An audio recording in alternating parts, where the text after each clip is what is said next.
want to go out death by cop. She got to them before they got to me, told them what was going on, what my plan was, and I got two sheriff's deputies shut off their body cam and spend half hour. Dude, I got goosebumps because that girlfriend is my wife today. Oh my God. So I take 2 buses to go see this clinician. Talk about humbling, dude. You're sitting in a bus after having a Harley and a Mercedes and a house. And that man today still is one of the loves of my life. Yeah. As a matter of fact, I wear this garment. He's struggles with his weight, and I like to isolate. And we're in it with a couple other guys. And if you don't log your steps for the day, you get a phone call. And if you don't answer that phone call, someone shows up at your doorstep. They said, it's not what you think it is, and what you said you'd take to your grave is what's killing you. And I didn't realize how much I had until I started giving it away. So you got to give it away to keep it. It's so important to have men in your life that you love. Yeah. Like, I was abused by men. I don't want anything to do with men. There are things that you do not bring home to your women. You go talk about it with your men. I think one of the most powerful things a man can do is to sit with other men in their grief. PTSD is just a bunch of unmourned grief that warriors carry because they can't shed their tears because we got the shit kicked out of us. What is up, everybody? This is Joe Adams, and welcome to the Relentless Pursuit Podcast. What we do on this podcast is bring guests from all different backgrounds, all different walks of life to share their journey and everything along the way that led them to where they're at today. This podcast is a reminder of what's real, unfiltered stories, raw emotion, and the kind of human connection that can't be faked. We're here to make an impact, and that is what we do. So if that is for you, like, subscribe, all those wonderful things. And if that is not for you, I don't know what your problem is, but it's time to jump on board today. Thank you. But without further ado, I would love to introduce today's guest, all the way from California, Matty Fiorenza. They let me go into the custody of my girlfriend, who was sober. And I remember bits and pieces of this night, but I ended up in a parking lot making a lot of noise. And I assaulted my girlfriend. You know, I watched my mom get beat up, and I swore I'd never put my hands on a woman. I assaulted her. I trashed the car. I carried a lot of shame about this stuff for a long time, and I talk about it openly now. It's important for guys to hear, and especially for spouses, for a couple reasons. You know, one, you can't let that happen, and number two, there's life on the other side of it through a lot of recovery and healing. A lot of people don't believe it. We've talked about this. A lot of people don't believe in redemption. Yeah, which is sad because, like, one, you talking about it, which is this is stuff that a lot of men would hide. Right. They talk about a lot of stuff, but like even just the assault thing. Right. But it shows you taking ownership. Yeah. And that you have redeemed yourself, or you have worked towards that. Right. Right. And so that right there says a lot. Right. You know, that you're willing to share that. Yeah. And it wasn't the first time. It wasn't the first time. So people started noticing. I trashed the car too. It was brand new. So I knew the cops were going to show up. So I hid behind a dumpster, and I was going to do and say everything I know to do and say to get them to kill me. I want to go out death by cop.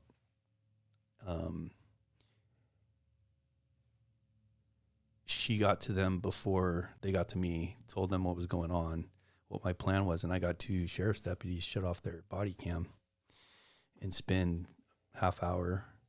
And what I look back now and know is what peer-to-peer looks like. Right? I know, bro. I get it. Me too. I got an ex-wife. I don't remember everything they said, but I know it was a lot of, like, I get it, man. I get it. I understand, which I wasn't getting from anybody. I was the black sheep. I was the drug addict. I was the alcoholic. I was, we didn't know this PTS thing lived in the first responder community. Yeah. Or was prevalent. It just wasn't. It was for military and combat veterans.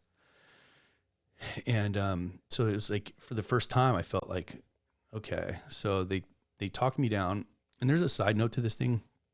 We could talk about my experience at Save a Warrior, but I was a shepherd at a suicide prevention program called Save a Warrior for combat veterans. And I helped facilitate, and I would unpack cops that would have to kill people, and because they wanted to go out death by suicide, and how those people became ghosts for these guys. And I almost became a ghost for those two men. And I actually got to make amends. I actually met one of them years later and got to make a 9-step amends to them. That's insane. Right? And props to them for being willing to talk to you. Right. And props to, your girlfriend for, giving what you had done. Right. For telling them, like, hey, this is what he's going through. Right. For still, like, speaking up for you, even though she didn't have to. Oh, dude. She could have been like, hey, y'all need to take him out, Right? Dude, I got goosebumps because that girlfriend is my wife today. Oh, my God. Yeah. I was wondering. Yeah. Spoiler alert. I've got goosebumps hearing that. She's my wife today. She saw something in me I didn't see in myself. Makes me emotional. Oh, God. Because, dude, that woman I showed you in that picture, bro, she's been through hell and stayed by my side when she should be long gone, dude. What a blessing. She's amazing. Yeah. Yeah, I didn't go to jail that night, which I should have. And I walked home, and the next day, I was woken up to a buddy of mine from the fire department. His name's Manny. And meanwhile, just so you know, in the background in the fire department, Rick is working on getting an EAP for the fire department with culturally competent clinicians. Like there was a first responder EMP, and Rick's he knows what's going on with me. He knows the professionals need to be there, but it needs to be professionals who know how to work with us. Right? Yeah. So he's working on this. That's cool. We had a chief at the time that was not that great. I've heard. Yeah. Yeah, I heard about the confrontations. Yeah. Yeah. So Manny shows up with a business card, and he's emotional. I'm emotional. He said, we're really worried about you, bro. And I said, you should be, because I'm done, man. Now I'm gonna lose my job. It's the only thing I have left. And when I say that, as you probably understand, like when a first responder gets fired, you lose more than just a job. It's almost like you'd say it's like a dishonorable discharge from the military. You lose your identity, you lose your brotherhood, you lose a lot. And that's all I had left. And he said, look, dude, he's like, I said, I've been to the clinicians. It's a dead end road for me. He said, this one's different. This one knows how to work with first responders, and she was a first responder herself. And he's like, if you don't do it for you, do it for me. Do it for Moose. So my wife's nickname is Moose. Hell yeah. Her name's Elizabeth. Where does Moose come from? I just gave it to her. Yeah. Yeah, and it stuck. Hell yeah. We're kind of getting away from it now, because she was a security manager at Disneyland. Okay. And I was running a lot of calls into Disneyland, and that was my assignment. And she's just a little blonde, glasses. That was like her call sign. Yeah, just kicking gangbangers out of the park, dude. She's tough. Yeah. My wife's tough. Yeah, she was a softball player. She's an athlete. You know what I mean? Yeah. And she's just like, if you tell her hurry, she'll slow down like a moose would. I don't know. I just thought has all those, like, but it was funny because she's tiny. So it kind of stuck, and it kind of stuck within the department. Everybody kind of knew her as Moose. Right on. It's really funny is that she's the office manager for our union now with the fire department. Oh, okay. So I got new guys. I saw one the other day at the station. I went by the station. They don't know who I am. A lot of turnover, since I've been there. And they're like, who are you? Oh, Matty Fiorenza. Oh, yeah, you're Elizabeth's husband. So it's not you're a retired guy from the department. You're Elizabeth's husband because they all know her. That's what you're not. You're like, okay, right. Okay, that works. So, so I take 2 buses to go see this clinician. Talk about humbling, dude. You're sitting in a bus after having a Harley and a Mercedes and a house, and really humbling, dude. Yeah, really humbling. Like looking at a bus, like I have all new respect for people that take a bus to work. Yeah, because I had to take 2. And I had to figure. You out didn't have anything else, and I had to figure out how to do it. And she went with me. And so I went 2 sessions with this woman. Her name's Dr. Shauna Hill. She's a colleague. She's a friend now. This was years and years ago. She lives in North Carolina, and she commutes. Her husband's a Marine. Cool. And after 2 sessions, she says, "Hey, look, you might want to look into this retreat. It's free. It's for combat veterans, but they take first responders.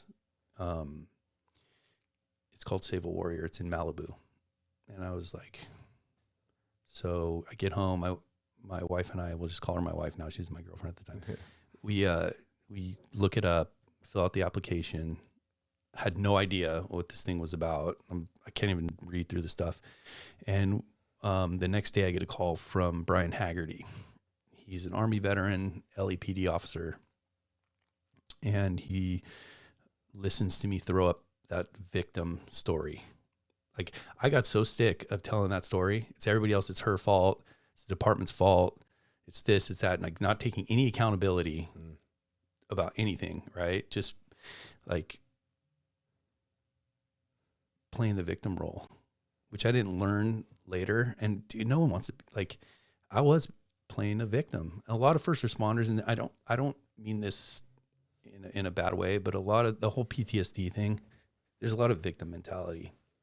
Yeah. And until we can get on the other side of that stuff, it's hard because you take on that identity. Well, you have society's idea of what the victim looks like. Mm-hmm. And so when you say someone's being a victim, they take offense. Right. But like I had talked about, I was going out to North Carolina, got a lot for Hurricane Helene stuff. I was supposed to have some help. I kind of got screwed and it was all on me. Right. So I was making trips every weekend for like 6 weeks with supplies and volunteering. And it was just like, I wouldn't have any help from these people that were like right there that were supposed to be helping me. And I was like, dude, it's just like, they're fucking lazy. Right. Rick's like, you're being a victim. And I was like, victim, I'm doing all the work. He's like, you should be proud that you're able to do all the work.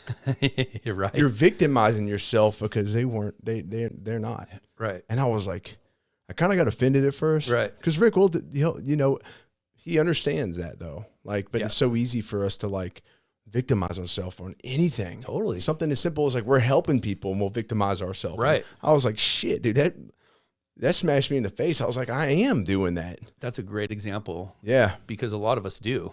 And when my AA sponsor is a little old man with 100 years of sobriety. And when we did 6 and 7 and we did the character defects, he's like, I was scared, Matty, to unpack the fact that you're playing a victim, dude, because I took offense to it too. Right. And then he pointed out some things like that as well. It's like, yeah. And I thought I was out of the victim mentality. But when you think about things like that, you're like, that's why we need more eyes on our lives, right? Yeah. And we need good men like Rick to 110% to tell us that stuff, right? Yeah. So,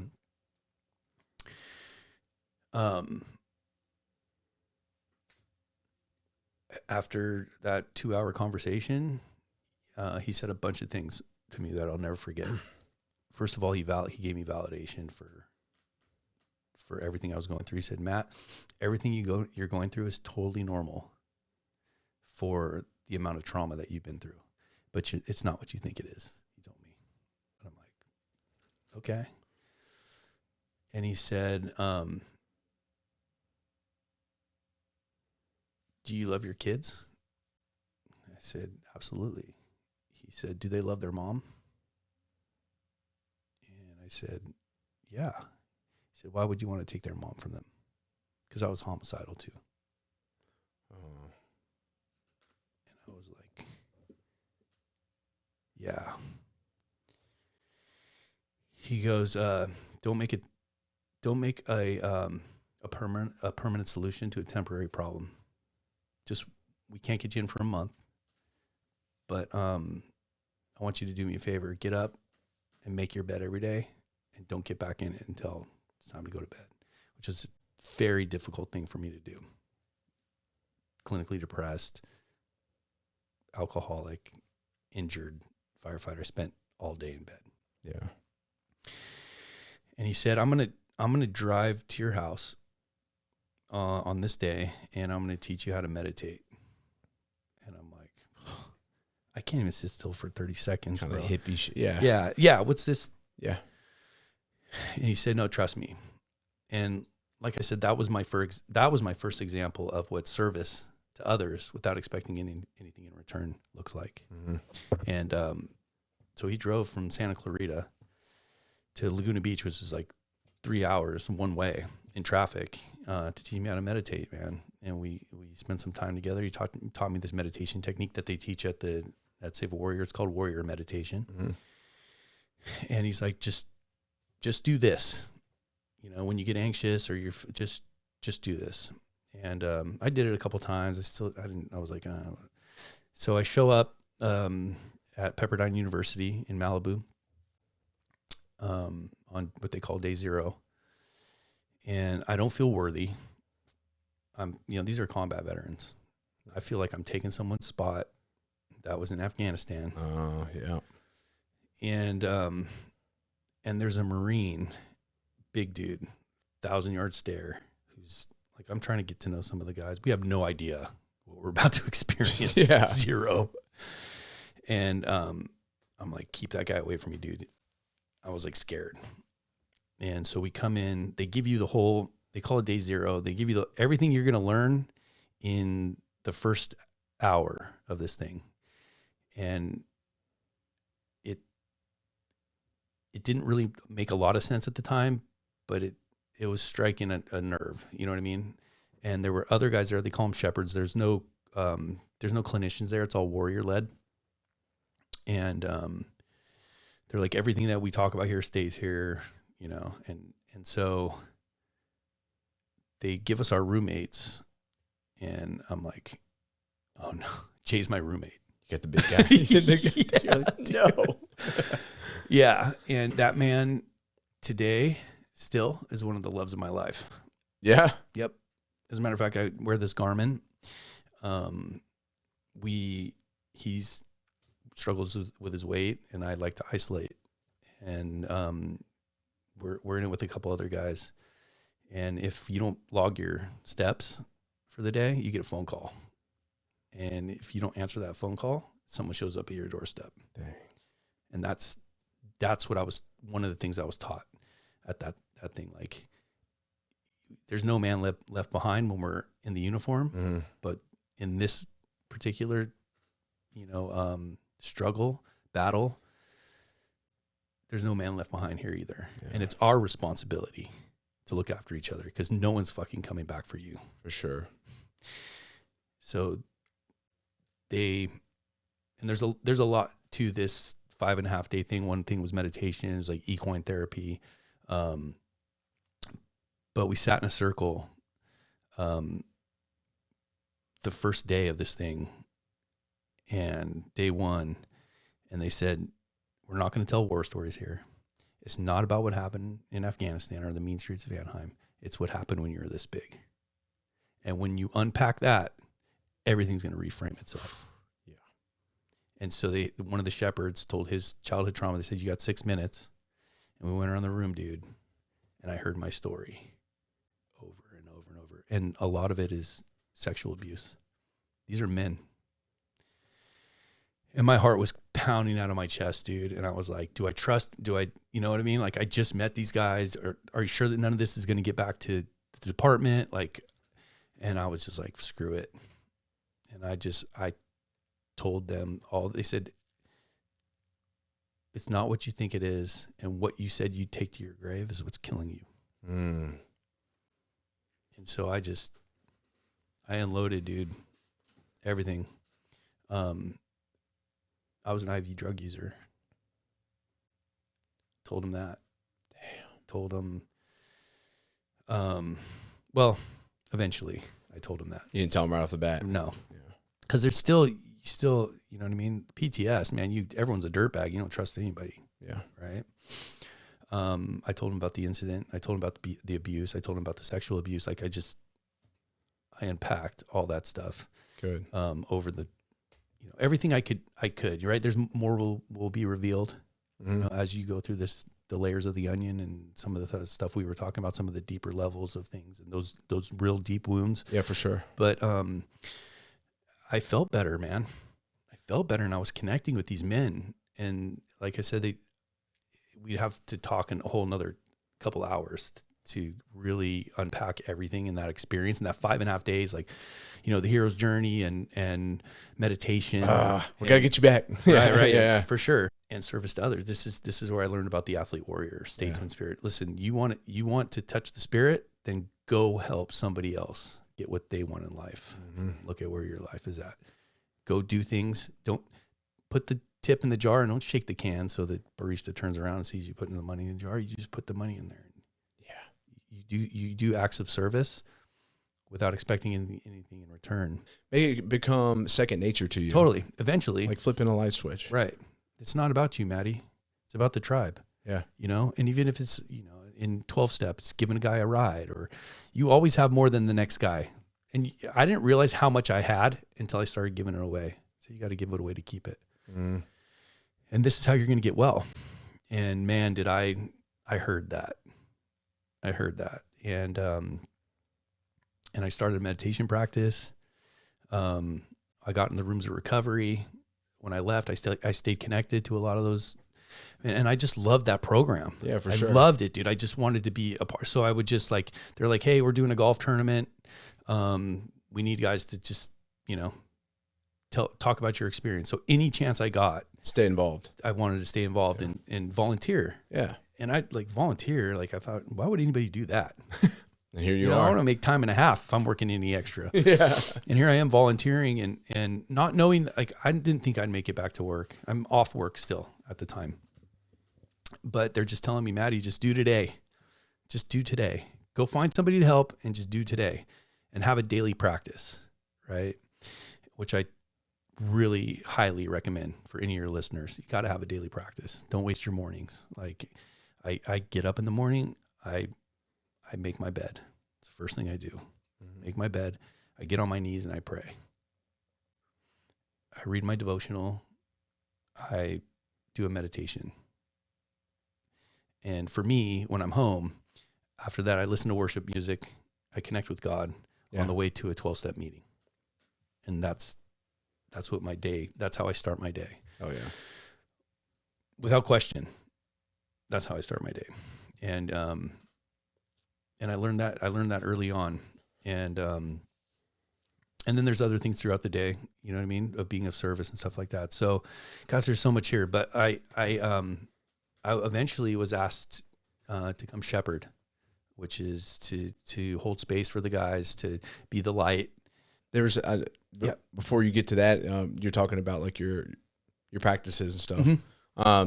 Reminds me of a saying a friend of mine said years ago, and I've always remembered, it's all life is ritual. Yep. So like if you can look at your life every day as getting up and you're going throughout a ritual, right? It makes it that much more intentional. Absolutely. And we were created to do ritual. Yeah. It's part of the human experience. Yes. And at Save a Warrior, there were rituals that we did. Ceremony for the dead. It's a ritual. And I loved that part of it. Yeah. We ceremoniously did certain things around a fire. Yeah, for sure. It's in our DNA, bro. Yeah, it truly is. And from what I understood too, like warriors would come back from war and the elders would take them and do ritual. They would grieve and mourn and do ritual and tell story and act out scenes, battle scenes, and that would process those guys. And until they were ready, those elders didn't let them back into the tribe. Yeah. And when they were ready, they let them back in the tribe. And then those men became the wise elders. Yes. Right? We've lost that in our culture. And ritual is a serious thing. So if you look at like working out is like, hey, this is my part of my ritual. Right. Like you learn it. You learn to apply that to every aspect of your life. Yep. Yeah. Because I always, people are like, don't take life serious. And to a point, right? But I do take life serious. Right. Like I want to take life serious because it matters to me. Yeah. And so like by you getting up and starting your day like that, like that's your morning ritual, you know? That reminds me, I do take life serious as well. I just don't take myself so serious. Yeah. Yeah. Yeah. Because sometimes I get to just go, Matty, you're not that important, dude. It's going to be okay. You're good. Okay. Yeah. I feel you. Yeah. Same way. Yeah. And I mean, in looking back, even having this conversation right now, like I was an IV drug user. That was a ritual. I was addicted to the ritual. And a lot of people are. Not all ritual is positive. Right. Yeah. But that's how impactful and like I said, how drawn to that we are. Yeah. It just goes by, it all goes to intention. That's it. Yeah. So, I was able to go back in that space, facilitate, do fireside chats, which was basically telling my story in detail, because these guys have to hear that. There's a strong possibility. This is the last house on the block, and there's a strong possibility that they're going to go home and, and complete suicide. Mm-hmm. This is, for a lot of them, it was like, I know for me, if this doesn't work, I'm done. And I heard, like I said, I heard my story, and so I went back and I got to be in that space. Jay Clark is the guy who started it. And he was a mentor of mine for 3.5 years. I was in that space unpacking these guys, Navy SEALs, Army Rangers, and taking it day by day, step by step. And I could tell you so many things that happened, but I made it back to work, which I didn't think was going to happen. I thought I was done, and I was okay with it, man. Yeah. I was okay with it. Hell yeah. And, but I made it for whatever reason. And it was a transformation. And the guys were like, what happened to you? Like, I would sit at the table and just be quiet. That wasn't my personality. I was, pot stirrer, getting involved in conversations I didn't need to be involved in. Just, I was just loud and just quiet. And then I'm meditating at work. Like I'd go out on the app floor and I'd meditate. And they're like, what are you doing, dude? And like this stuff was all tip of the spear. Like these guys thought I was crazy. Yeah. This was like not normal. No, it's not normal. For a lot of people then. Yeah. And when I do my trainings, I have a picture of a meme that they made of me. I have like these butterflies and it's like morning meditation got me like, and, but then the guys, they started to ask me questions and, they saw the behaviors, the guys at Save Warriors said, keep your mouth shut, Matty. No one wants to hear about how you've changed. Go show them. Mm. And I was like, okay. And I connected with other men.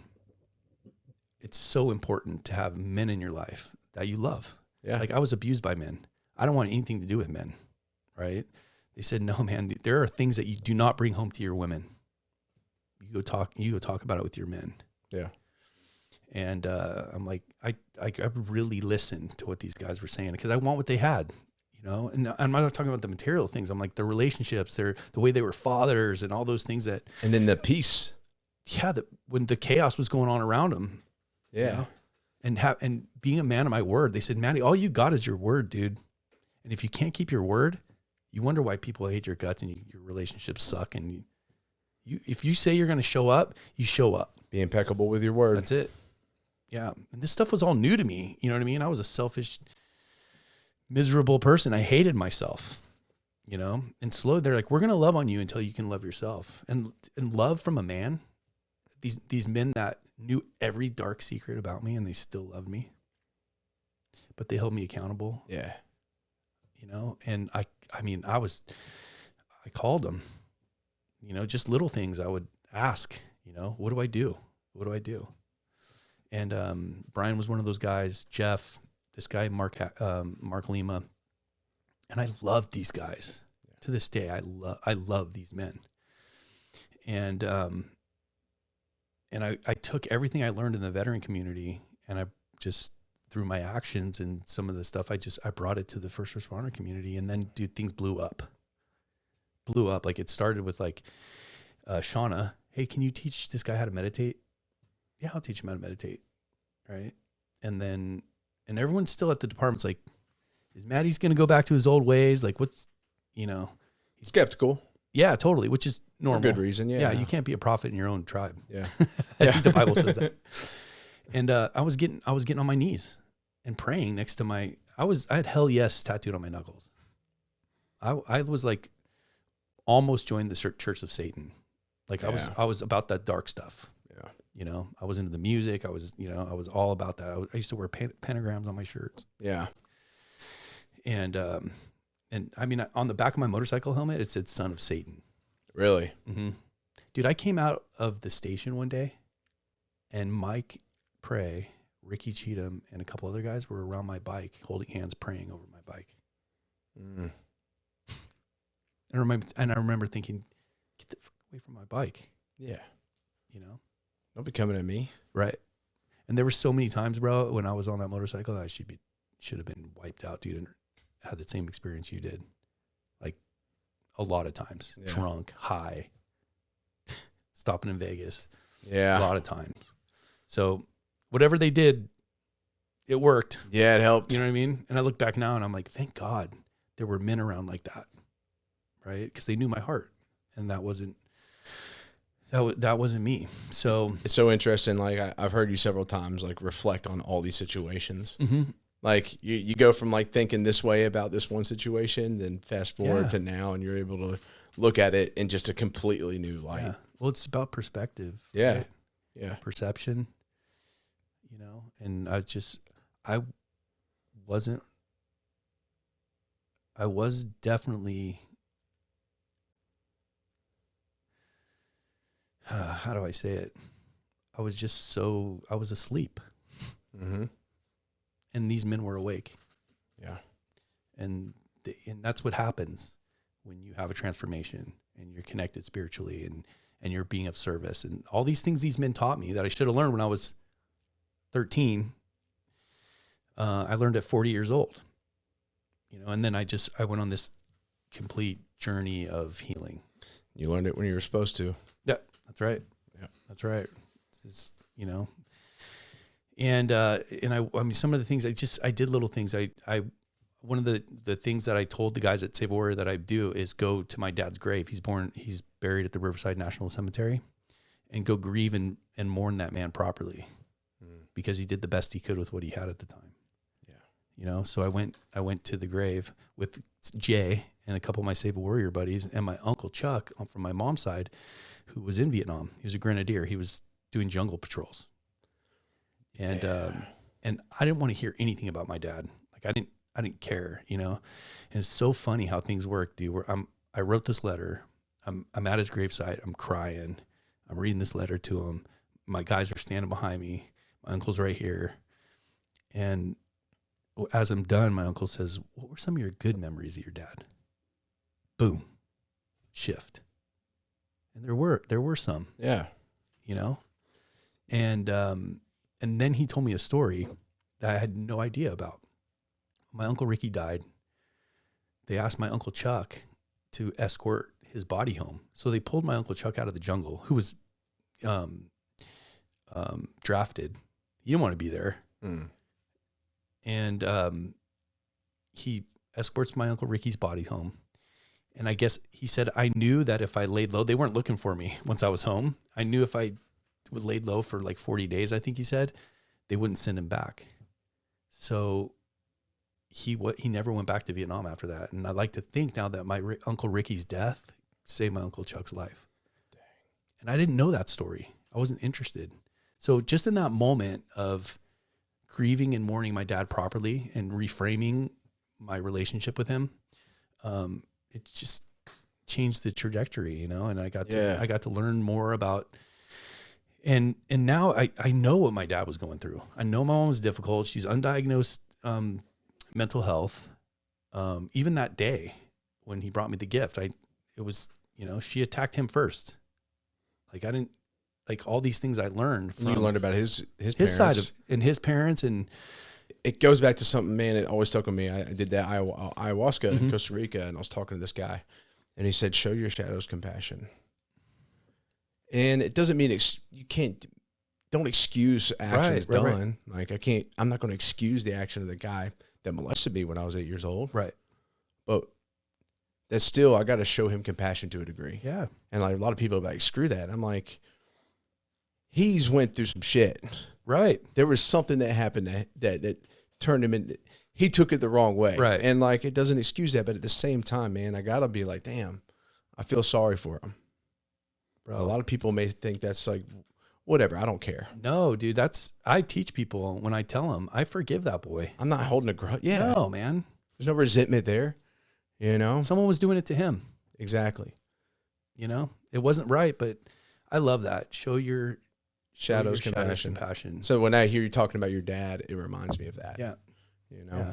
And these guys at Save a Warrior said, you slay those dragons, you heal yourself, and you heal 7 generations behind you and 7 generations in front of you. Isn't it crazy? Yeah. Yeah, bro. Because I feel like time's almost concurrent, right? In the way that, like, you know, what we do today affects both our past, our ancestors, and our future. Yeah. And there's a lot of, that's truth. The truth has a certain ring. I get the goosebumps every time. Yeah.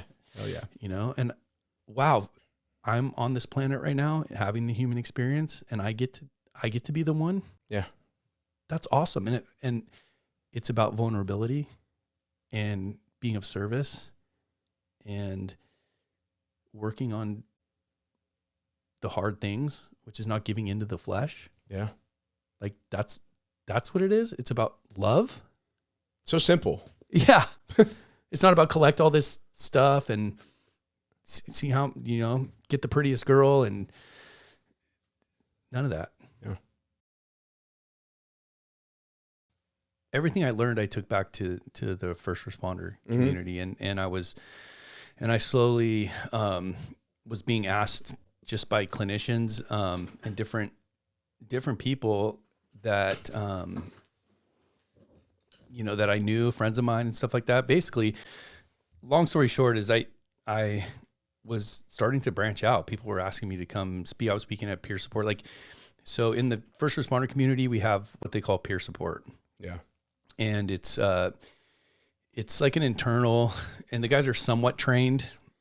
We need to get better at it, but it's better than nothing. Yeah. Right. So typically, like in the past, the guys that were like struggling with like life stuff would go to guys like Ricky. Like you just knew who the guys at the department were that you could talk to, and we're with each other for so long. You know what I mean? You just know the guys you can go to with stuff. At this time, had Rick gone through what he did with his family? So he went through the stuff with his wife, with his addiction stuff prior to even getting hired. Yeah, yeah. So, but not with his son's loss. No, that happened. Gosh, it was such a shock to the whole department. Dude. Oh my God, dude.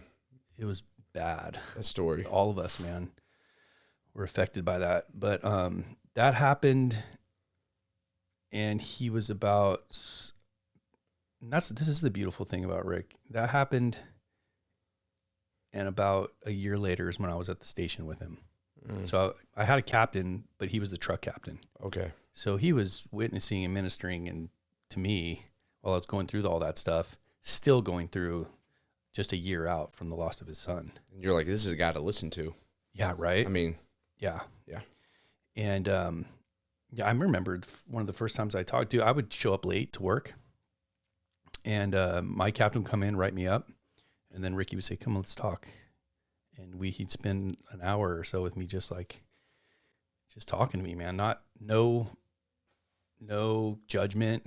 Mm-mm. No. Yeah. It was just like, he really cared about what was going on with me, you know, and he had all that stuff going on in the background. Crazy. Yeah. Yeah. I was curious about the timeline, if that was, had taken effect yet. It had happened, which is, you know, he was going through it, man. Yeah. And he still had the time to sit down with me and be concerned about what was going on with me, you know, and he did that with a lot of guys. Yeah. I was actually thinking about something. I think one of the most powerful things a man can do is to sit with other men in their grief. It's really powerful, man. Yeah. That's, you know, Jay Clark used to say, you know, PTSD is just a bunch of unmourned grief that warriors carry. because they can't shed their tears because we got the shit kicked out of us, right? I'll Yeah. give you something to cry about, most of us. And I learned how to do that in that space. You know, I held Navy SEALs as they wept, right? And just held space. There's nothing to say. You just be there. And I remember seeing Ricky, like if someone had a tragedy, if one of our members got injured, which happened a couple times, one of my best buddies on the job fell from a ladder and he was in the hospital for a long time. And like, I watched Ricky be able to, like, he's the guy people would call. Hey, Rick, we need you to come over here. And Rick would be like, always the one, like, can I pray with you? You know what I mean? Like he showed up for things like that I was like, man, I don't want, you know what I mean? I would show up and hang out, but I was super uncomfortable. And, you know, I was always like, man, how does he do that? Yeah. You know, You admire it. Yeah. It's powerful. Yeah. It's really powerful to be able to sit with people in their grief. 100%. You know, Yeah. and he's really good at it and he's been for a long time. So not knowing that, he, you know, all these things would happen in his own life, but 100%. Yeah. yeah. So he was definitely a mentor and someone I wanted to be like, Yeah. you know, For sure. But we had a peer support team in Anaheim. Ricky was on it and a couple other guys. And I was doing all this stuff with Save Work. I was taking time off work, I was burning my own leave to go shepherd cohorts. So, and they were 5.5 days. So I was taking a couple days, a couple shifts off and to go do it, volunteer. Like I just loved being in that space. And I would learn more every time I saw the content and the curriculum. Like I would just absorb it more and more and more. And then I was able to speak to it a little bit. And it was more than just telling my story. It was like actually facilitating the different things that we did. And I remember I was helping the clinicians as well, speaking at peer support classes. They have like a training. So I would go tell my story at those trainings and stuff. And then these clinicians were like sending people from their, you know, one of my best, like one of my favorite stories and one of the most incredible people I've ever met. His name is Mark Wershing, and he's the helicopter pilot for Huntington Beach PD. Okay. And I believe he was there since the inception of the program, and he's got a crazy story himself. He's retired. He's just recently retired, and the helicopter almost crashed. Those things are gnarly, man. Yeah. And it almost crashed, and he was one of, I don't know, he said he's one of like 2 pilots in the country that could get it out of the fatal spin it was in and set it down. And he did it. And the clinician that he was working with said, why don't you give Matty a call?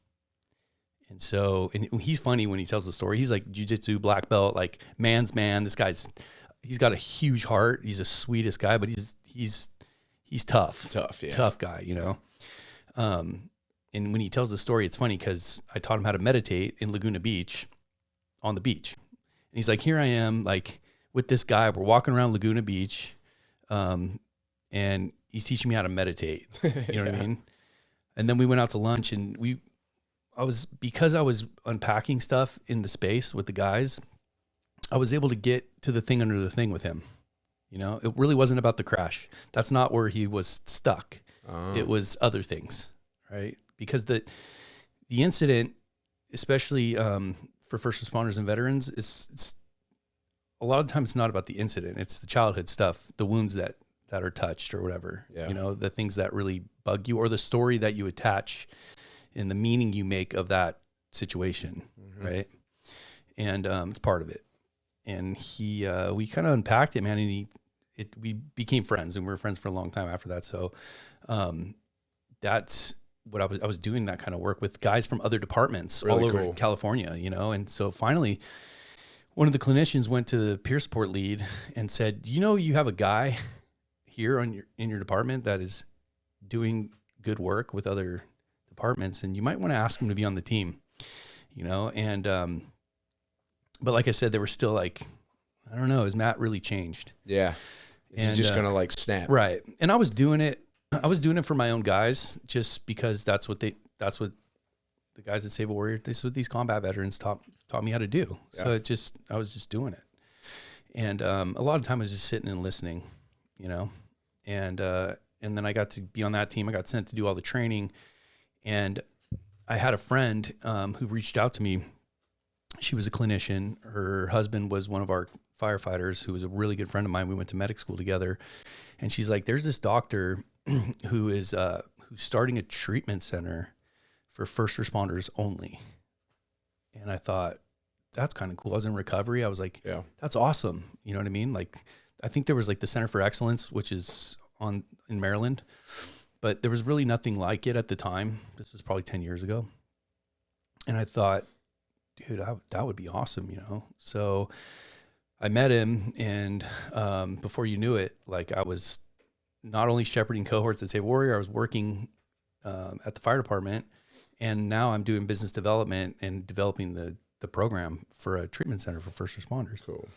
And super busy, you know, and it was around that time where then, like, they were asking me to speak places. So I was at the top of my game, dude. I was like, you know, sober, doing the thing, like, yeah, doing meditation. Like, I did some neurofeedback, you know, and it's important. I love to talk about the solution. It's about the story. Yeah. But these are some of the things that I did along the way that that helped, you know.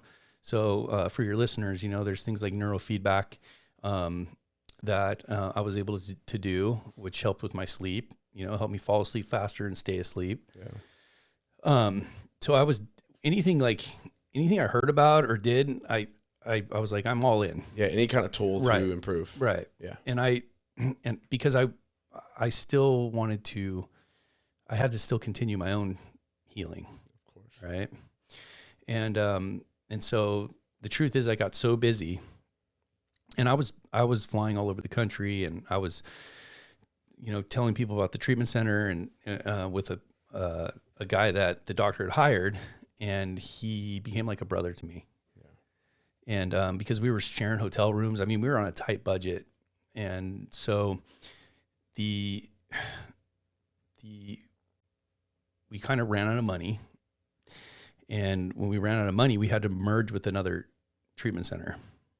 But we had done so much work. I think we did 1.5 years or 2 years worth of, you know, telling people about it and getting out there. I mean, we worked our butts off. Yeah. And the owner of the place we merged with said, hey, look, guys, this is costing me a lot of money. And if I don't see some return at some point, I think he said by April of that year, it was April of 2020, I'm shutting it down. So around that time, COVID happened. And there was all the Summer of Love and all the riots and all that stuff going on. So the general population side of the business pretty much shut down, and the first responder business took off. Yeah. Because all these guys were struggling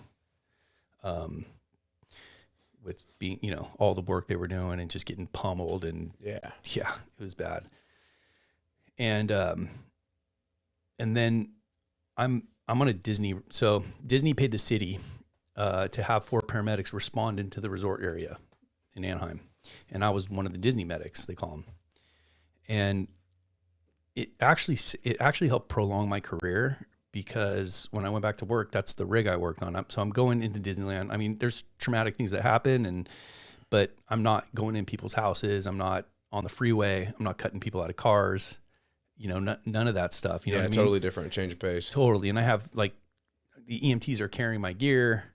There's security managers opening doors for me. Like, It was just nurses. You just had a lot of help, and it wasn't like being on the rig. And so COVID happens, and Disney shuts down, and they're like, okay, we need to do something with these Disney medics. They're not getting any calls. So let's make them the low level, you know, COVID rig. So now it's just me and my partner on a squad, essentially. And that's not what I was used to in the real world. Yeah. Where it's 4 guys on Big Red with the ambulance, the 2 ambulance guys, and we're coming as a crew. You know what I mean? So now, and we had the whole city. So if it was a flu-like symptoms or fever, we'd get called. And this was before we knew what it was. Yeah. So you just had like a truck. Yeah, just a truck with the medic equipment. Okay. And they're telling us, this stuff's it's killing people, and we're in Tyvek and like masks and all this stuff for every patient, and dude, my symptoms came back like bad. Oh. My PTS symptoms, and I couldn't get in front of it. I couldn't do enough meditation, and I had done 2 10-day Vipassana meditation courses where, you take a vow of silence, you learn the technique the Buddha taught, its purity. And like, I was all about meditation, and I had a great meditation practice, and my symptoms come back pretty bad, and I had a relapse. Just from being in this situation. Just from being back out in the world, just the two of us responding to, the hood where, we didn't have to lock the doors. We're at backstage, like just all these things that, all these responsibilities and all these things, and not knowing what this thing was. Yeah. It was a lot, and, of course I'm healed now. Right. I'm doing all these great things. Yeah. And that shame of that inner critic that said, Matt, you're well now. You're teaching this stuff to people. Like, I just shamed myself. Yeah. It was like, you can't spiral. Right. You can't, I couldn't unsee what I saw. So throughout my journey, I've been humbled and humbled and humbled even, more. And that's good. Yeah. That's a good thing, because not only was I working so much, and I made my work, because I was working with alcoholics and guys with PTS. I made my work my program, and that's bad. Yeah. Right. So I got away from all my own work, and I considered that work, and it wasn't. And that led me to a relapse. And so my business partner sat me down, basically said, "Hey, we're going to send you to treatment, and you got a year to get well, and then we'll, you can come back and we'll just resume where we are." And this is the Reader's Digest version. After 6 months, they called me. Now, by that time, I had been to treatment. I went to treatment once. I was in an outpatient program, and in treatment, I decided that I couldn't do the job anymore. Like, with all my doctors and my sponsor and things like that. Like, I was like, okay, I can't. I just have to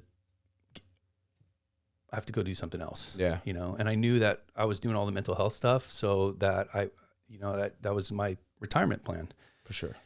And to retire medically, it's litigation. It's like a whole nightmare, and, but I just couldn't do it anymore, man. I couldn't get up at night. I just didn't want to, uncle. And so I was in an outpatient program. I had been through treatment, and my business partners called me, and they're like, "Hey, we gotta meet. We gotta have a meeting.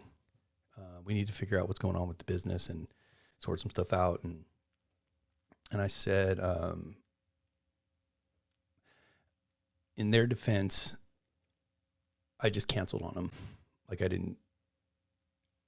But what was going on was I wasn't ready. Yeah. I wasn't ready to sit down with them and talk to them about the business. I wasn't in the right mind for it. I was still like, it was still touch and go. Yeah.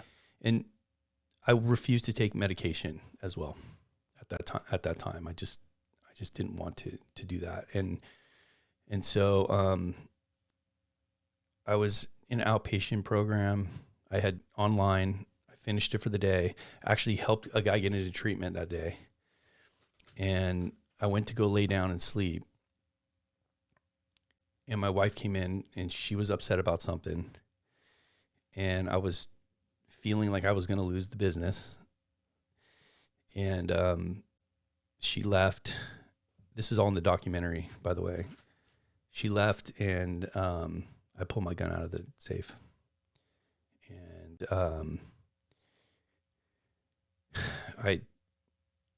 I racked it, and she came busting through the door, and I don't remember much of what happened, but she dropped the magazine out and got the gun away from me. It was a fight.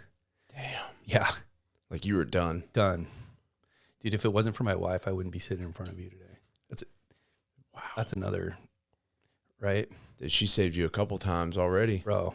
At that point. She's saved me a lot of times. Yeah.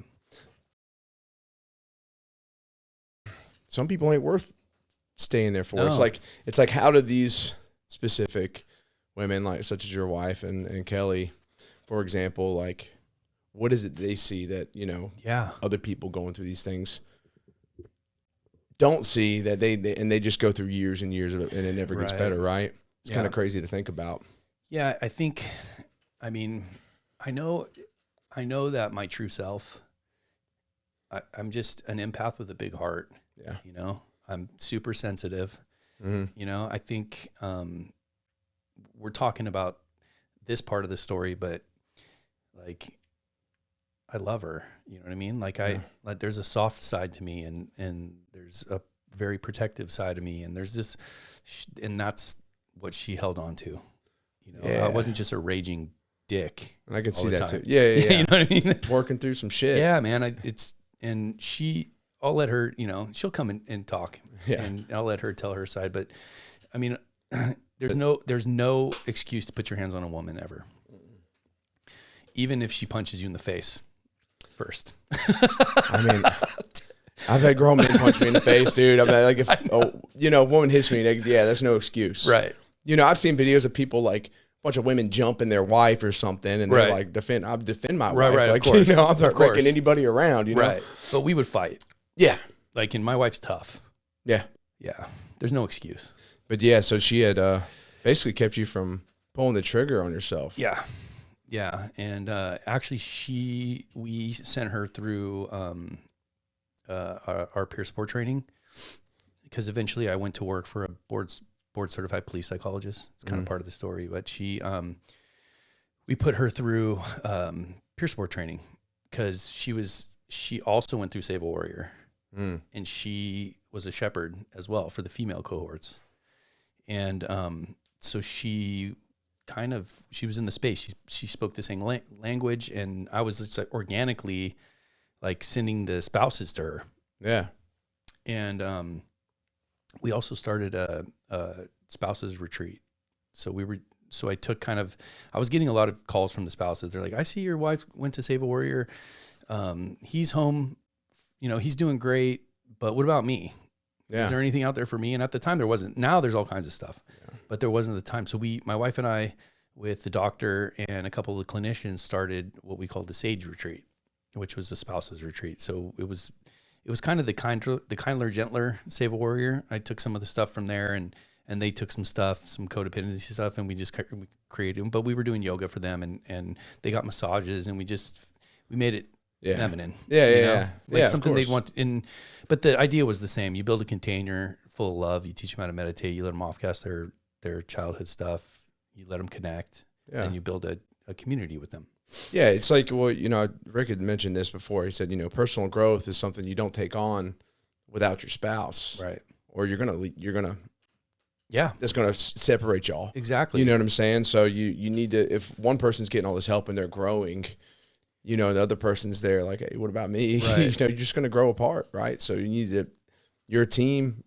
Right. Once you start, you need to work through those things 100%. Together. 100%. It's the family system, and and when we're dysfunctional, we get caught in those cycles. Yeah. You know, and one person breaks out of it and the other person starts to feel really, you know, scared because he's not reacting to what he used to react to. Now what do I do to get his attention? Yeah. Right? Does he need me? Right. Yeah.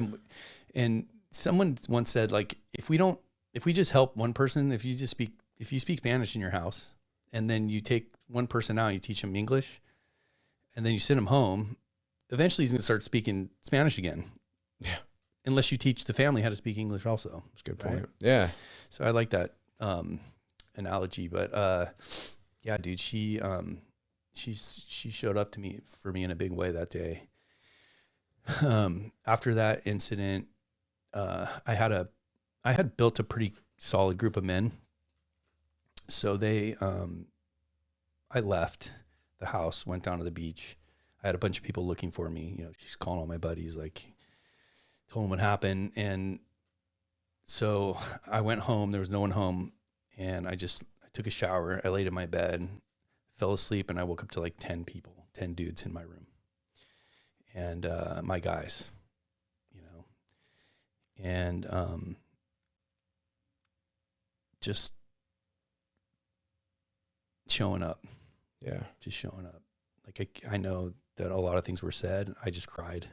Yeah. You know, and one of them, his name's Jared Shizelski. He's a San Diego fire captain, Army veteran.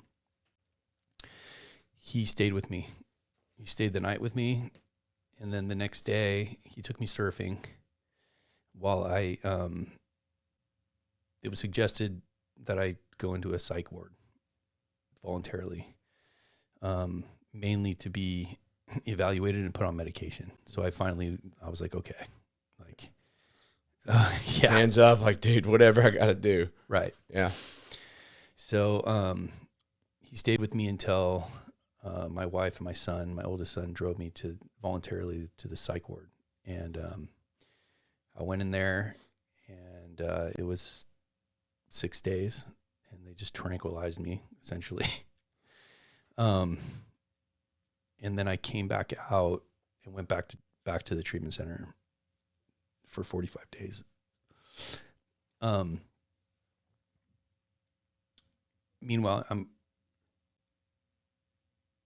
I'm cut out of the business. Now I'm like, I was really wrecked, man. When I was in treatment, I didn't know what I was going to do.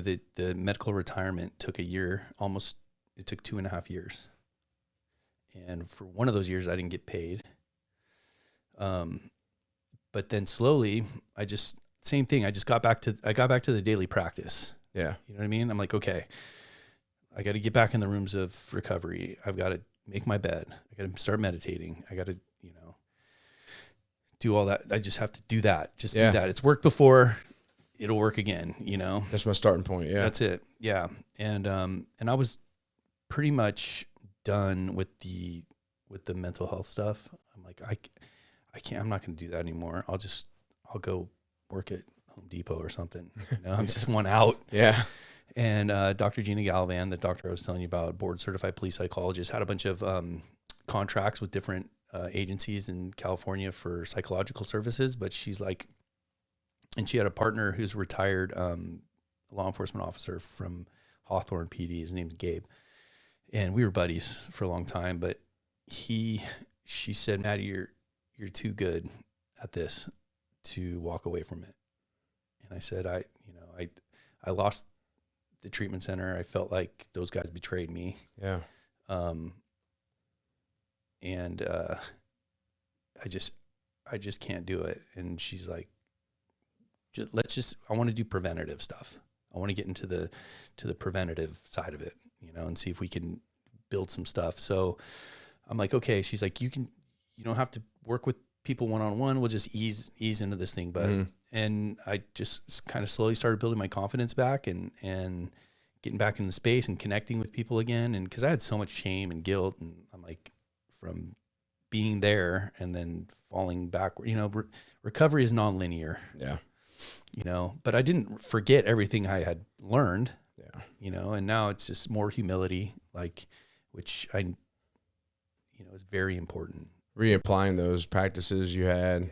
Yeah. I heard somebody say, I don't know if it's been said, but I heard it recently, and I was going to write a piece on it, but he said, confidence comes from keeping the promises you make to yourself. Oh, yeah. And maybe you've heard it like that before. I haven't heard it like that before. And I was like, man, it's when you tell yourself you're going to do something and you don't do it. Yeah. Like, it kind of sucks. Yeah. It lingers, right? And but when you stay consistent on the things you tell yourself you're going to do, it does lift you up quite a bit, right, and make you better. So yeah, for sure. You started just implementing those things that you were consistent at. Like, I'm going to do this, and you did it, right? Right. And it built my confidence. Yeah. Yeah, you're right. Yeah, and so it was good to be back with my people. You know what I mean? It felt good. And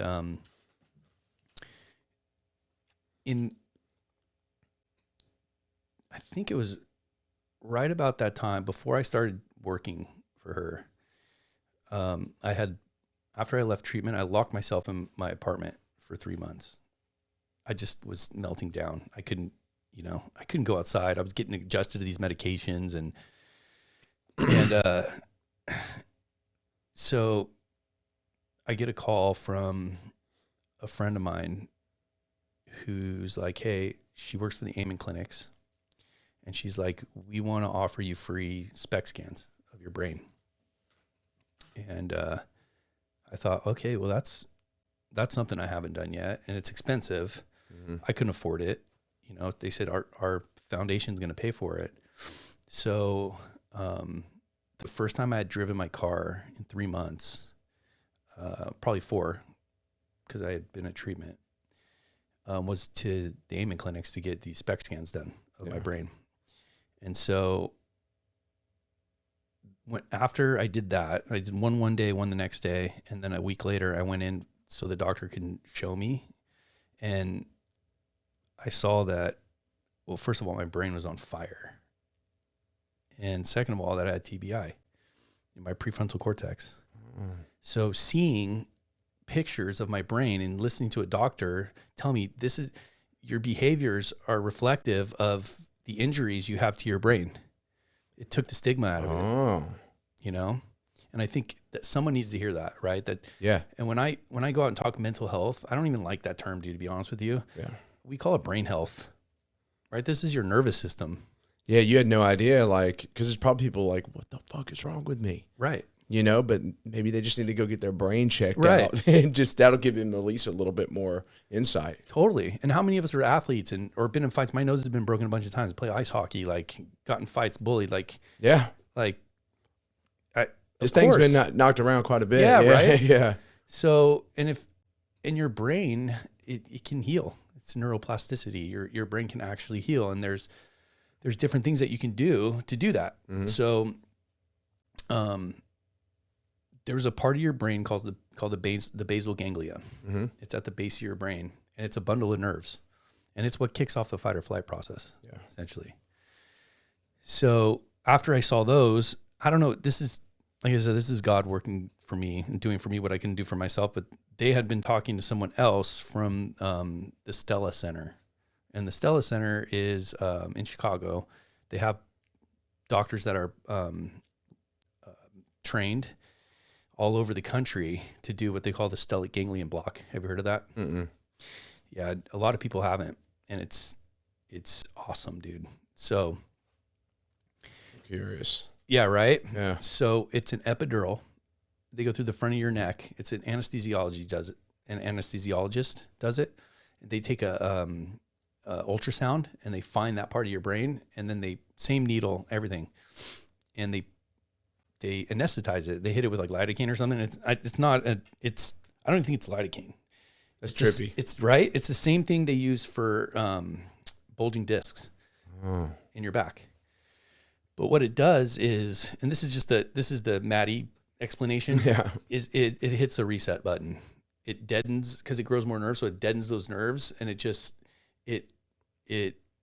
numbs it. And it started doing it on people for pain. And then the military started doing it. And they started doing it on the guys on the teams prophylactically in between missions to settle their nervous systems down. Because I was they call it treatment resistant. I was still having symptoms, on the medication. I was not willing to do EMDR or any talk therapy because it just re-traumatized me. Yeah. So I got introduced to this, and I had heard about it years ago, and I'm like, why would anybody do that? That's crazy. You're not sticking a needle in my neck, right? That's a little extreme. Yeah, 100%. Yeah, it sounds ballsy. Dude, totally. It sounds crazy, right? So another nonprofit, of course, pays for my wife and I to go to Chicago to get it from Dr. Lipoff, who's the main doc who started Stella Center. And, dude, from being locked in my apartment total PTS symptoms, melting down in public, which shows up in anger, frustration, you know. Next thing I know, I'm on a plane, and my wife and I are not doing well during this time. Not doing well at all. Fly to Chicago. I'm in the city of Chicago. You know, first I'm in an airplane. I'm in a tube, right? And then I'm in Chicago. And then I'm on a bus. And then I'm on a train. Like, what the hell? And I'm freaking out, dude. I remember looking all over for a 12-step meeting that night. You know, I'm like, I need a meeting. And her and I got into it that night. The next morning, we went in, had it done. I had them put me under because I didn't want to see that. Like, I didn't know what it just sounded crazy. So I'm like, anesthetize me, please. So I can, but when I woke up from the, anesthesia, I was bawling my eyes out, dude, uncontrollably crying. Yeah. And what felt like grief and gratitude all at the same time, man. Have you ever felt like anything like that prior? Never in my whole entire life. Yeah. I've never felt like that. I've never felt comfortable in my own skin, man, unless I was on drugs. And even then, right? There's all the stuff that comes along with. So I had it done, and then my wife had it done. I go back to the hotel room, take the most glorious nap, right? Because sleep sucks. And we weren't on birth control for 10 years. Like, if it happens, great. If it doesn't, whatever. My daughter's conceived in Chicago right after we have this. Y'all had that reset. You feel good. Yeah. So you have a special moment. The doctors said it settled our nervous systems down enough to conceive. So Now we didn't know that at the time, right? Yeah. Obviously we didn't know that. It was just, I go out in the city of Chicago, dude. I have the best time. Like, and I have my service dog with me. He's pit bull and lab. Yeah. He's a big black dog. Yeah. And like on the trains and stuff, the shifty people didn't want nothing to do with me, dude. And I was like, fine, right? But I was like, I felt like myself. Like, I'm an extrovert. I love to talk to people, and so I'm talking to people. Like, colors were brighter, dude.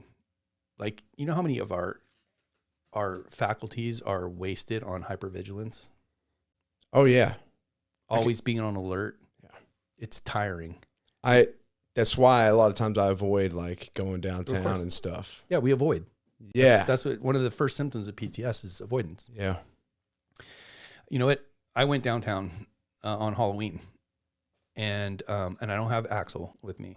I don't need him as much as I used to, and I've done a lot of work, you know. Mm-hmm.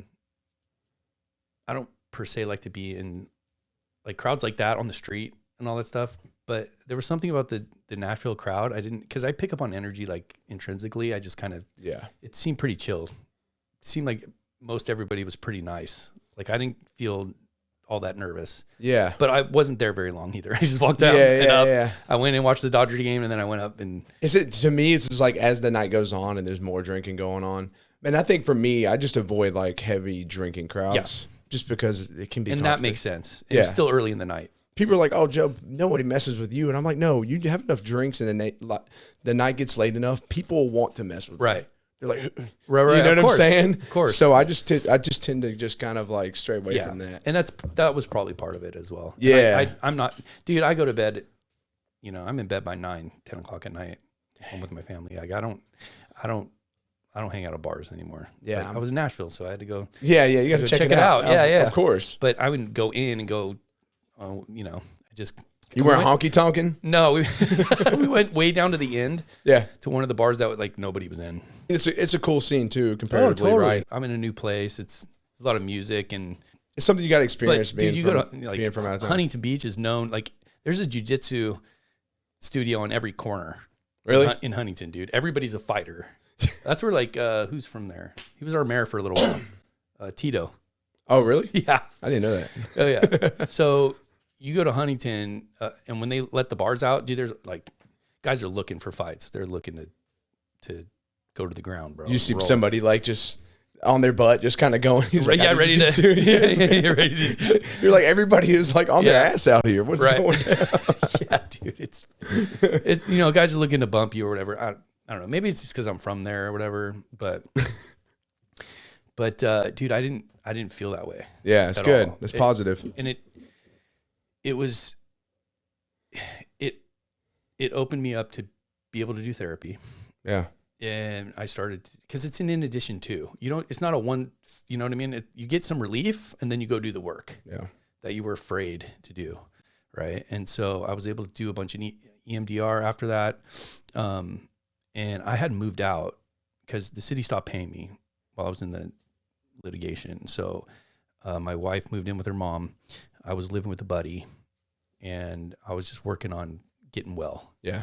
Getting well. And then slowly started working with Gina again and Gabe. And so one of the things that had happened a couple years before is that my neighbor brought me to a church called Oceans Church. And it was in a tent during COVID. And I just went. I'm like, I'm not looking for a church. I'm spiritual for sure. I got a relationship with God, but I'm not really looking for a church. And I walked into this church, and the pastor's from Idaho. Everybody from California is running to Idaho, and God tells him, "You're going to go take ground in California." Mm. And he's young and he's funny, and there's all these young people at this church, and I listen to the message. I feel like he's talking right to me, and I look over, and this girl next to me after the service, she goes, God wanted me to tell you something, man. I have a word for you. Is that okay? And I'm like, okay. And she starts crying. I start crying. And she's like, God wants me to tell you that he's washing some of your memories away. And I was like, wow. Yeah, dude. And I just, like, we talk about energy and this and that, but for my faith, like I felt the Holy Spirit was present in that space. Yeah. And what a profound statement to make towards you. She's prophesied over me, dude. Yeah. And then I kept going back.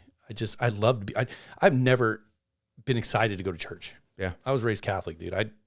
There's two things that we got after church when I was a kid, either an ice cream or an ass whooping, depending on your behavior in that pew. Right. That's funny. Yeah. So but this is totally different. Totally different, dude. Yeah. Totally different. And I had tried I was doing the 12-step thing. So my spiritual condition is, my daily reprieve from alcohol and drugs is based on my spiritual condition. And I understood that. And for me, God has always been Christ. Mm-hmm. But this was like everything people had talked about that I never experienced before. So I kept going back, and I was baptized. Cool. And I was baptized where the Jesus Revolution started in California at Pirates Cove in the ocean. And it just, I love going to church, and it was cool. It's funny too, because I'm like, I want to serve. Yeah. I want to serve at church. And so I go and I'm talking to some people, and I'm like, I want to be on the security team, like, no, Matty, you're a greeter. And I've been a greeter ever since, and I love it. Yeah. You know what I mean? It's my personality. Of course. To like welcome people and chit chat with people, and you'd be security if they needed you to be, but yeah, like you've got the personality for like just engaging with others. Totally. Yeah. Yeah. And so, so I had been going to church, and so when my wife and I started struggling, it got to the point when she was living with her mom and I was living in, with my buddy, that the only time we would meet was at church.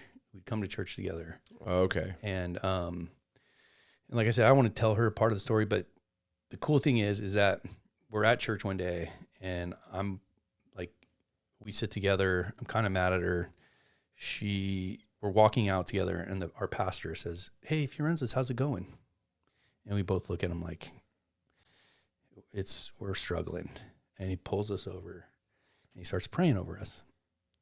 And he prays for restoration of marriage and some of these other things. And then he stops and he goes, we're praying. I want to pray for Elizabeth right now, that we're just really excited for what's going to happen in the next 8.5 months or something, dude, to the day he prophesied. What? Yeah. So y'all had been going to that church prior to Chicago. So this was after the Chicago trip. Wow. And she goes and takes a pregnancy test. She calls me over to the house. I go over there and she's like, and I'm like, and my son's there, my oldest son. And I'm like, Logan, like, am I going to be a grandpa? And she looks at me and she's like, no, I'm pregnant. What in the world? Right? Holy shit, dude. Yeah, man. And I don't know, there was something stirred inside me that said, it's time to step up. It's time to change. It's time to step up and like, you need to get your shit together more now than ever. Yeah. Because I'm giving you another chance to be a dad. And I always wanted a little girl, you know, trying for Charlie. Whether it was a boy or girl, their name was going to be Charlie. Yeah. And my wife and I, at the time, were hoping for a girl. And my Charlie is amazing, by the way. Yeah.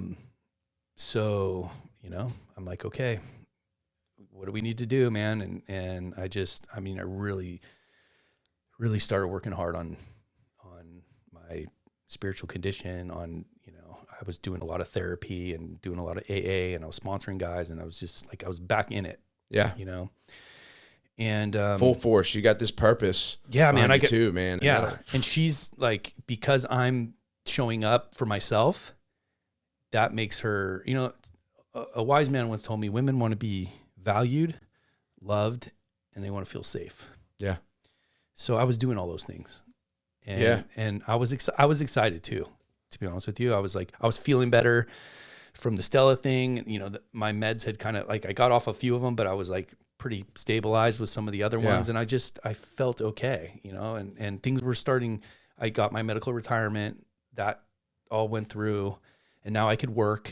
And I started working with Gina, and I started at one treatment center, and that kind of fell off. So I started working with another place at the same time. That's where I'm at now, Unified Wellness Center in Newport. And the owners, 2 owners, it wasn't like, we can get into the business of all this stuff that really irritates me, but because first responders are not commodities. No. And right now there's blood in the water. There's money in mental health resources for first responders. So everybody and their mom are coming out of the woodwork, dude. And it sucks. It sucks, man. It sucks. We're trying to profit off of other people's pain, rather than just being fully intentional about helping them heal. Right. Yeah. Right. And that's kind of what we were talking about earlier, right? Like, you just do the work, Matty. This is what I hear from God. Just do the work. Just do what I asked you to do, and the money will come. Yeah. And by no means am I making a boatload. I rent a condo in Southern California in Huntington Beach. Like, we lost everything, you know, during the tumultuous time, and that's okay. Yeah. You know what I mean? That's okay. You're in alignment though. Totally. Yeah. Right. Like, I went for the World Police and Fire Games. They showed the film there in Birmingham. So I was in Alabama for the first time. Oh, okay. Yeah. A couple months ago. What do you think of Alabama? I liked it. Yeah. I like the South. Yeah. Yeah. It's just, I love it. I've always lived in the South, man. It's just like, I've been all over the world. Right. So many places I like, but South's home. Dude, I could see that. Yeah. Just driving out to meet my buddy this afternoon. I don't know, man. It's just, I just feel calm. Yeah. I feel super calm when I'm out. It's like when I go to Kauai every year. Kauai? Yeah. Yeah. I've never been there. Oh, you got to go, bro. Yeah. Make that a goal for when some of this stuff starts kicking off, dude. Yeah. Just get an Airbnb. You don't have to go to it's cheaper. Yeah. Yeah. I got to get a fancy resort spot. Yeah. Grab some flip-flops and a couple pairs of board shorts, dude, and just go out there. And there's something about that island, dude. We'll do it. It's super chill. I've always wanted to go. Yeah.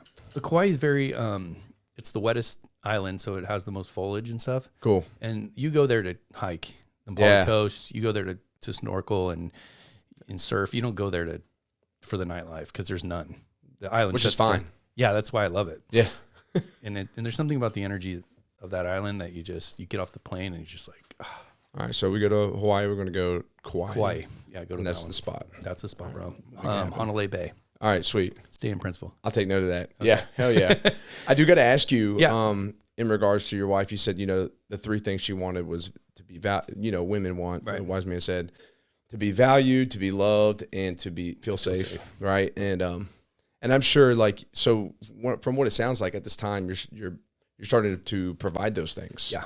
And in return, I always say, like, personally, and as someone told me this years ago as well, like, men want respect, right? And not like in like a militant way, right? But we feel loved when we feel respected by our spouse. So you probably were receiving a positive form of respect in return. Oh, yeah. And that helps for sure raise both levels on each side, right? Yeah, for sure.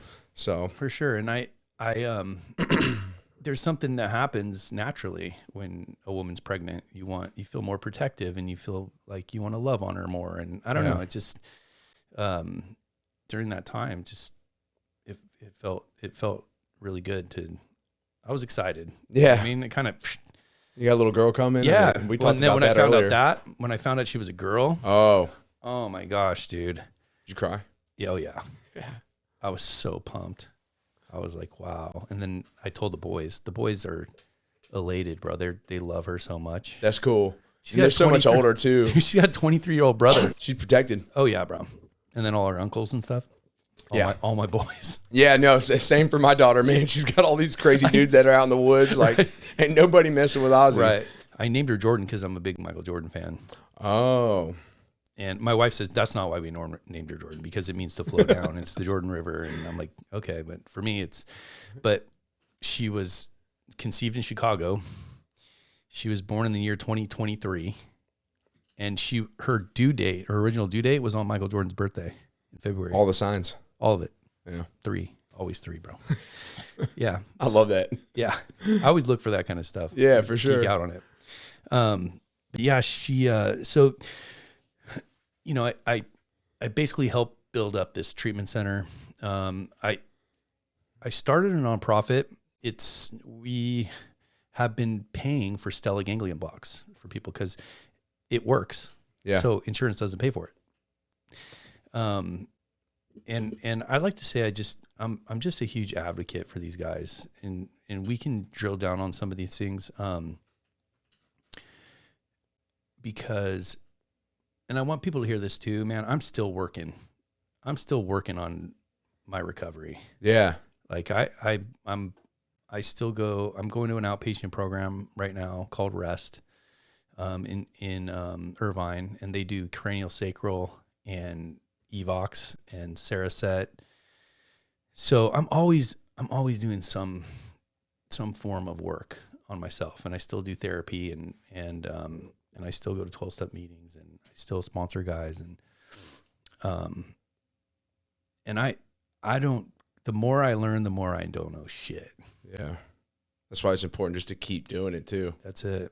Yeah, and what I learned is that a daily practice keeps me out of denial. And I still have a ton of denial about stuff. It's, you don't know what you don't know. Yeah. And through relationship with other men, and actually, I know probably after this trip, my wife and I will be doing coaching with Rick and Kelly. Sick. Yeah.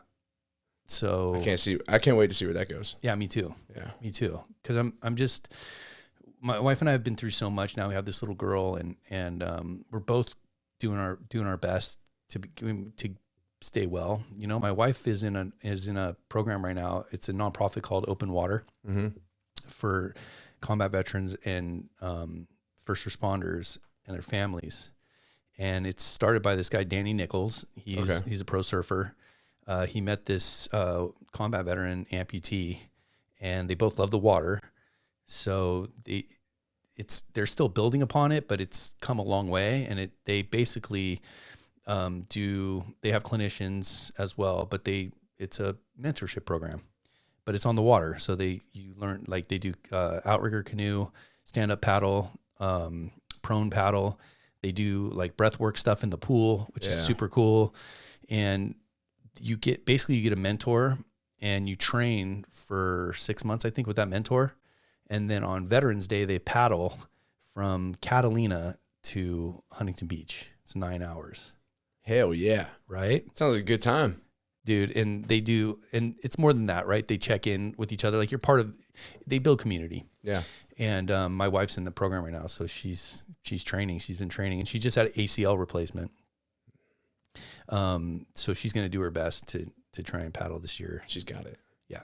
I believe in her. Yeah, dude, she's dropped a ton of weight, and she's feeling good about herself, and it's been great. It's been great for her, you know. So you're all both doing those things. Yeah, to keep you growing. Right. You know, and I did want to ask, you said something, I was going to ask something about, you know, the business partner and this talk you had. And there was also, I want to circle back around to identity because you brought up something about your last name. Yeah. And I'm like, how does that play in though? I've been curious about it. Yeah. As far as the business partner, I felt betrayed and neglected and all those things, all the childhood stuff. And I basically took all my trauma and put it on him, you know, and I was really carrying a really gnarly resentment, for a long time. And it's funny how this all came about, but I really refrained from like communicating. They tried to reach out. He tried to reach out a couple times, and I just shut him down. And he tried to talk to me a couple times. I shut him down. And finally, I sent him a text that was not very cool. It wasn't nice at all. And I think subconsciously I was ready to connect with him, because I knew it was, I'd see the logo and I'd want to rage, dude. Yeah. It's just not who I want to be. And so he sent me a really long text and basically broke down everything I did. Some of it true, some of it not true, some of it hearsay. And I just, long story short, I said, let's meet, man. Let's meet and let's squash this thing, shed some tears and hug it out. And so we met just a couple months ago now. Yeah. And we both cried and talked for a couple hours, and it's all water under the bridge. And, you know, he said something to me and I thought so many times, like, what could he say to make me feel better about this whole thing? And what he said to me, I'll never forget, because it was something I couldn't even think of. And it was basically like, if I would have known how much this was going to hurt you this far out, I would have done things differently. Yeah. You know, and it is what it is. And now we're getting the families together next week. And that's cool. Yeah. I was going to ask if y'all still like stay connected, or it was just like cut off from that. But yeah, no, he said, how can I help you with your business and this? And I said, look, let's just work on our friendship. Let's rebuild our friendship. And, you know, cause there was a lot of distrust on his side too. And well deserved, you know? Mm-hmm. And so, so we're slowly building our friendship back up, and that resentment's gone. That's cool. And that blockage is gone. Like, I don't resent, I don't carry any, you know, I can look over my shoulder today and not have to worry about anybody. You know what I mean? Yeah. And, so there's that, which is great. And, so my mom, we talk about generational stuff, which is, you know, some of it's spiritual and some of it you can't see. And this one, to upset my dad, she like illegally changed my last name when I was a kid. So my real last name is McGuire, the Irish side. Makes sense. Okay. So, and she just did it to piss him off. Yeah. I mean, I don't know why I laugh. It's just whatever. You don't think about that. Like, I'm going to change his last name just to. Yeah, right. Yeah. Yeah. The things people do in divorces, right? Not knowing how it's going to affect that person. Yeah. Right. Because, you know, I'm always looking to identify with, I was always looking to fit in. You know, I told you, like, punk rock, skateboarding, tattoos, you know, 1% gangs. Like, just, I always wanted to be cool. I always wanted to fit in. I always wanted to be validated. And it came from not knowing who I was, because my true self and the protector of that, if you talk about internal family systems, my exile, you know, my managers and firefighters were trying to protect that little guy, but what they were doing was just, you know, keeping him in bondage. And And it wasn't until I started doing this work where I was able to have some breakthroughs and just be my authentic self, right? The person that's whole, perfect, and connected to the universe. Yeah. Right? In alignment. And so she changes my last name. My birth certificate says McGuire, but everything else, my social security card, my driver's license, everything, dude, I never had an issue my whole life. It always felt weird. Yeah. You know? And one of my memories as a kid was I came home, or my dad picked me up from school, and I was excited. They taught us how to spell our last name. And I was like, I learned how to spell my last name. And he's like, spell it for me. And I was like, Fiorenza. And he went through the roof, dude. When he got pissed, dude, that was a traumatic moment. Really? Because I was excited about, you know what I mean? And I got the rug pulled out from underneath me. Dang. And so anyways, I didn't have any problem until I went to medic school. And I went to medic school with all my buddies, and, you know, we passed, we were stoked. Like, it's like, now time to get your license, finish the last couple things. And they're like, your birth certificate doesn't match your. Yeah. Like, who is this? Yeah. When all the rest of the guys in medic school got to get their medic license and start working, I had to wait 3 months to legally, through the court systems, change my last name. What a pain in the ass. Total pain in the ass. And all that shame, my mom passed all her shame on to me. So now I'm sitting in it because everybody's asking me, dude, why? Yeah, because I'm not really who I say I am, or whatever it's, you know? So identity, and then the identity of being a first responder, you know, when that was threatened or, you know, taken away from me, it was like, I had those moments where I was willing to kill myself over this athlete warrior identity. Yeah.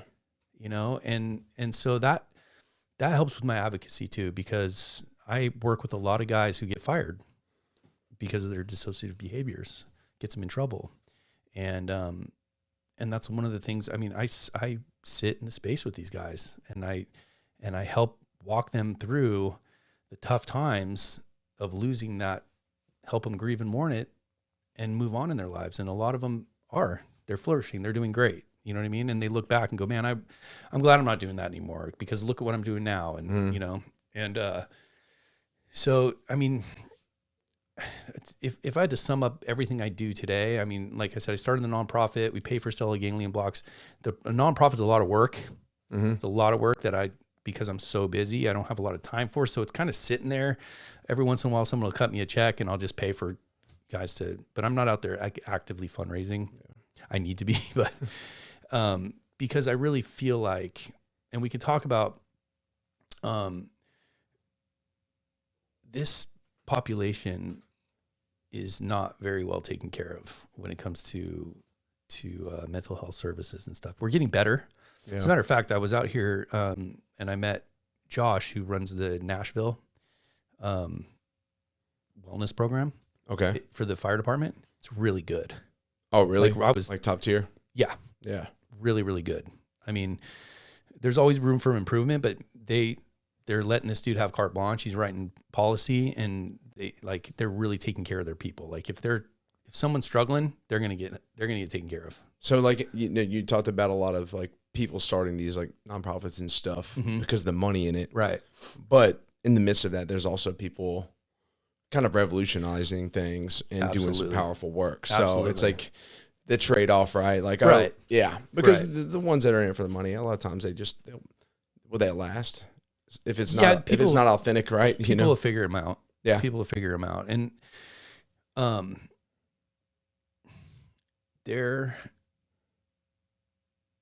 are people that are doing it. When I say people, I mean like agencies, cities, municipalities, fire, police, dispatch. There are people that are doing it really well. Yeah. And there's still people that are doing it horribly. Yeah. And what the result of doing it horribly is a suicide, is a life, you know? And man, I take that, I'm convicted, bro. I take that real personal because it does not have to happen. Don't get me wrong. If someone makes that decision, I understand because I've been there. And there's no other way to describe it other than a demonic trance. Yeah. That's what it is. If you've ever experienced that, you're not there. And you hear my wife's side of the story. She's like, he's home, but he's not home. My friend Cassie came on here. She's got a scar down her face from where she shot, and it cocked her head back though, split her face open. I mean, I've seen pictures, and it's gnarly. Wow. And you never thought this would be going on. And yeah, I mean, she said it was like I was possessed. Yeah. It's a crazy story. Yeah. She came on the show, but holy crap. I've never run into that. There's times in my life where I'm like, I just want to be dead, you know, and I've thought about just how I want to be dead, but I've never come to that point. I'm grateful for it. Right. That's one thing I can't really connect with a lot of people on, but I do know a lot of people that have been through that. Yeah. That could help them. You're right. So it's, but it breaks my heart. Yeah. Right. You know? Yeah, me too. And I hope I never go back there. I hope I'm never there. Like, it's one of those things too. I hear people talk about it. I'm like, God, I hope I don't, you know, and I'd stay in alignment, you know, I'll be fine. But, you know, it's just, it's crazy to think about. Yeah. So I don't know where this journey is going to take me. All I got to know is all I got to do is today. Yeah. You know, I got to do my best to stay sober. I have to, you know, help the next guy, and stay out of my own way. You know, I got to take care of my family. Well, you've got my number. You can always reach out to me. You ever need to, man. Yeah, you know, brother, I'm going to. Yeah. I'm going to, man. This is great. Just want to extend that. But yeah, thank you. Yeah. Yeah. I turned 50 in December, and I got the other half of my life. Yeah. And I'm excited about, you know, what you're going to crush it, man. Yeah, I hope so. You've come a long way. Yeah, for sure, man. Yeah. I do got a few questions. Yeah. What do you think has been the most meaningful part of helping others to you? Yeah. Specifically. There's nothing better. I've been on countless medical aids. I've been on emergencies, you know, 22 years of showing up to people on their worst day. There's nothing better than helping another first responder and then watching them help somebody else. Seeing the trickle effect. Yep. Yeah. There's nothing better, man. I got goosebumps. Yeah. It's, you know, and some of the guys I've helped are doing some really great things in the world today. Yeah. And it's really cool, man. And just, you know, I never once had anybody come back to the station and thank me for, you know, a call that I went on. And I don't expect that. But there's nothing better, man, than having my buddy from Nashville out here that we played hockey. He was one of our reserves. I got to hook up with him out here. He introduced me to Josh, and he sent me a text today. That was incredible. You know what I mean? You never know how you're going to impact people just by doing the right thing, showing up and keeping your word. Yeah. That's wild. Being the light. I mean, I tell you, it's some of the things I've been told from just this platform. Yeah. From someone hearing a story or someone getting to share their story. Right. Like, it's healing stuff, you know, and I'm just like, holy crap. And, you know, if these people are coming out better from this, or they hear a story that's, you know, they said it's changed their life, well, then in turn, that's going to impact the lives around them. Right. And that grows. That's it, man. And you'll never know. Yeah. You'll never know. And this is amazing. But that's the purpose. I don't have to know. Right. You know, like, you just get up and do the work. I just know in my heart. Yeah. It's important. Right. You know, and just as you do. Right. Now I was thinking this, and you don't have to answer this, but you know, you talked about how you and your father kind of parted ways. Mm-hmm. Now, given where you're at now, if you could say something to him today, what would you tell him? Wow, man, that's a great question. I would ask him to forgive me for making him wrong, for being human. Yeah, man. I feel that, man. Yeah. Thank you for sharing that. Yeah, thank you. That's a beautiful answer. Yeah, of course. Yeah, he's just a man doing the best he could, dude. Yeah. Over there in Vietnam fighting, you know, losing his brother, coming over here, having a gnarly divorce. Not understanding what's going on. Yeah, man. You know? He didn't have the resources that we have today. we got a lot of tools. Right. Now we're butting up to the end of this, and I think that it'll be good. You got anything else you really want to touch on? No, man. I think we crushed, dude. I think when I come back, we can, maybe we can drill down on some other things that are more focused. Yeah. I think you and I have we have good chemistry, man. 100%, man. Yeah. You got a powerful story. There's a lot of similarity too. I mean, you're a little bit older than I am, but I hear about some of the things you're into, and just a lot of this, like finding your identity and wanting to fit in here. Mm-hmm. Very similar to me, right? And and I got a lot of respect for you and how far you've come, man. Yeah, I mean, I think you hearing your story, there's been ups and downs, but I mean, at the end of the day, same as your father, right? You're trying to be human. That's it, bro. You're trying to heal, and that takes intentional work. Yeah. And I've got so much respect for you just about the intention that you pour into it. Yeah. I mean, it's huge. Yeah, thank you, bro. So, and I don't want to give up. I'm not giving up. You're not. I'll get kicked in the teeth, bro. I just keep getting up, bro. Just look at that little girl in the eyes. That's it. That's it, brother. I always tell people, I'm like, man, if everything around me that I had or was doing burned down, I just got to look at my family and be like, I've got it made. Right. It's that simple. Yeah. Now I do have a final question for you. All right. I ask everybody this. Okay. Matty. Yeah. What is your relentless pursuit? Wow. Man, that's a good one. I think what I'm looking for, man, is just some peace. Yeah. I've had those moments where the sun just feels so warm and I just get overwhelmed with gratitude. And it just feels like perfect peace. And not only do I want that for myself, but I want that for the people around me, man, the people that come in contact with me. I want them to feel what that feels like. Yeah. Yeah. Just looking for some peace, bro. I feel you, man. Let's go. Hey, that's a beautiful answer. Yeah, thank you. Yeah, of course, man. Yeah. Well, I think that concludes, man. We got a few minutes left, and I think this is a perfect time to close out. Yeah. Before we dive into too much more, I do got to, we got our things. Right. We got flying back to Cali tomorrow. Next day. The next day. Okay. Tomorrow I'm going to, I got a tour of Gary Sinise Foundation. Oh, sweet. Hell yeah, man. How did this drug addict from, you know what I mean? Dude, it's because you've walked those steps, man. So, it's crazy, bro. I'm fucking proud of you, man. Yeah, thank you, brother. Yeah. I'm proud of you too, dude. I appreciate that. For real, dude, man. Like when Ricky told me about you, he's like, you got to meet Joe. You got to meet him. You guys are you're gonna hit it off, man. And here we are, dude. Like it takes a lot of courage, dude, to put yourself out there and to be authentic. Yeah, it does. I know for guys like us, athlete warriors, it's not an easy thing to do, man. No, it's not an easy thing to do. And he said, you got a big heart, dude. And I see it. Yeah. Appreciate that. Yeah. The authenticity thing is just like, I don't know. I knew I eventually just had to cut my arm open and let it bleed. Yeah.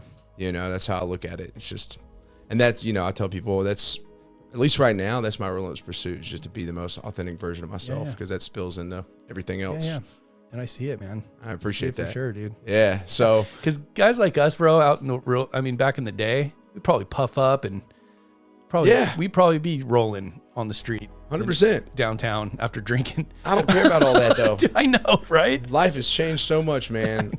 I'm glad I experienced a lot of that, but I'm right where I'm supposed to be, And amen, brother. Matty, until next time, bro. It's been a pleasure. Brother. Yeah. Appreciate you. Yes, sir. Thank you. Yep. All right, guys. Y'all take care.